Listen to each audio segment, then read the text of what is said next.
네, 이렇게 대통령과 이 국민의힘 권성동 대표 직무대행이 주고받은 문자가 공개되면서 파장이 커지고 있는 가운데 침묵을 지켰던 이준석 대표는 SNS를 통해서 애둘러 불편한 심경을 드러내기도 했습니다. 네, 경찰국 신설 문제를 둘러싸고 여야 갈등이 이어지는 가운데 국회 대정부 질문에서도 공방은 계속됐습니다. 국회 취재기자 연결합니다. 김태민 기자.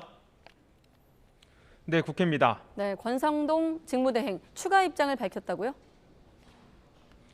네, 현직 대통령의 사적인 문자 메시지가 공개된 건 사상 초유일인 만큼 파장도 커지고 있습니다. 권성동 직무대행은 어제 SNS에 공개한 사과문에 이어서 오늘 또 한 번 고개를 숙였습니다. 권 직무대행의 출근길 발언부터 들어보겠습니다. 사적인 문자 내용이 저희 부주의로 인해서 유출 공개되어서 국민 여러분들께 심려를 끼쳐드린 점에 대해서 당원 및 국민 여러분들께 송구하게 생각합니다. 다만 문자 메시지가 본의 아니게 유출됐기 때문에 그 내용에 대해서는 별도 설명을 하지 않겠다고 입을 닫았는데요. 윤 대통령이 이준석 대표를 내부 총질하는 당대표라고 표현한 것을 두고 여러 해석이 잇따르자 애써 진화에 나선 모습입니다.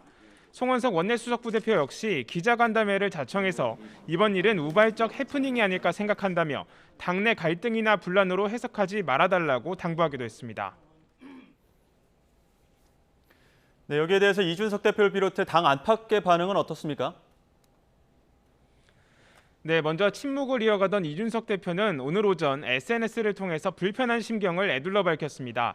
현재 울릉도에 머무는 이 대표는 국회가 있는 여의도를 지칭해서 그 섬에선 카메라가 사라지면 윽박지르고 카메라 앞에선 눈웃음으로 악수하러 온다며 자신과 대립각을 세웠던 친윤 인사들을 우회적으로 비판했습니다.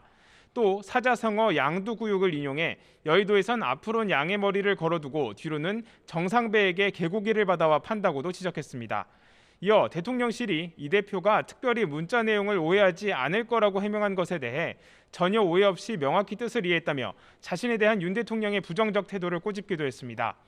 이 대표 측 인사들도 공개 반발했는데 특히 윤 대통령의 내부 총질이라는 표현을 두고는 당을 위한 쓴소리를 단순히 분란으로 받아들인 것이냐며 허탈함을 드러냈습니다. 들어보겠습니다.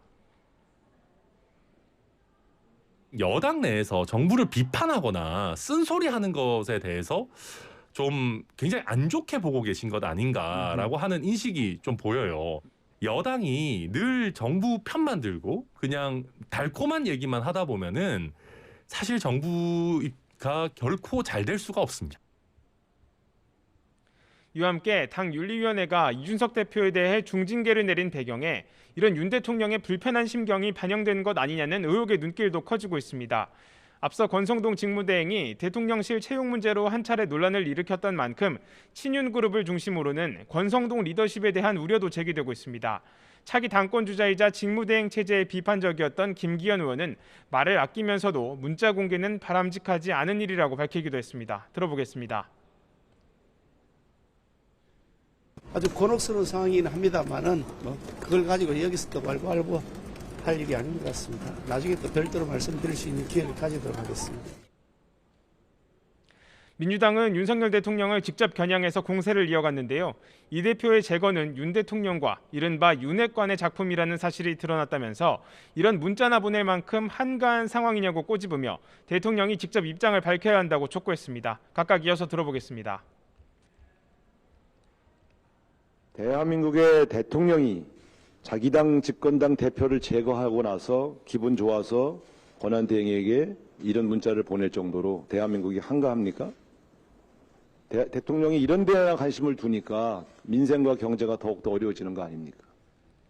결국 권 대표야 이것을 상황을 모면하기 위해서 자기 사과를 하고 또 대통령의 뜻과 다르게 이렇게 표현이 됐다라고 애써 그냥 해명을 해주고 계시긴 하지만은 국민들이 그렇게 그대로 받아들이겠습니까? 결자 해지를 하셔야죠. 이처럼 내부 반발에 야당 공세까지 이어지면서 윤석열 대통령과 권성동 직무대행 모두 곤혹스러운 상황에 놓인 가운데 파문은 당분간 쉽게 가라앉지 않을 것으로 보입니다. 네, 그리고 국회 대정부 질문에서는 경찰국과 관련된 논쟁도 계속 이어지고 있죠? 네, 오늘 오후 2시부터 열리고 있는 국회 대정부 질문에서는 경찰국 문제가 또 한 번 화두에 올랐습니다. 민주당은 윤석열 정부가 검찰 독립성은 보장하겠다면서도 경찰은 장악하려고 시도한다며 비판했고, 이상민 행정안전부 장관은 오해라고 해명했습니다. 들어보겠습니다. 행안부에서는 경찰청장을 반드시 지휘를 좀 해야 되겠다라고 하는 게 이게 뭔가 좀 앞뒤가 안 맞는 거 아닌가요? 경찰국은 그 경찰청장이나 경찰청을 지휘하기 위한 조직이 아닙니다. 그 부분에서 굉장히 큰 오해를 갖고 계십니다. 다만 이 장관은 전국 서장 회의를 쿠데타에 빗댄 건 과하다는 비판을 겸허히 수용하겠다며 한 발 물러서기도 했습니다. 오는 30일로 예정됐던 일선 경찰관 회의가 취소되면서 극한 갈등을 피한 만큼 더 이상의 논란을 줄이려는 모습으로 풀이되는데요. 하지만 민주당은 다음 달 4일로 예정된 윤익은 경찰청장 인사청문회에서 대대적 공세를 예고하고 있어서 여야 격돌이 예상됩니다.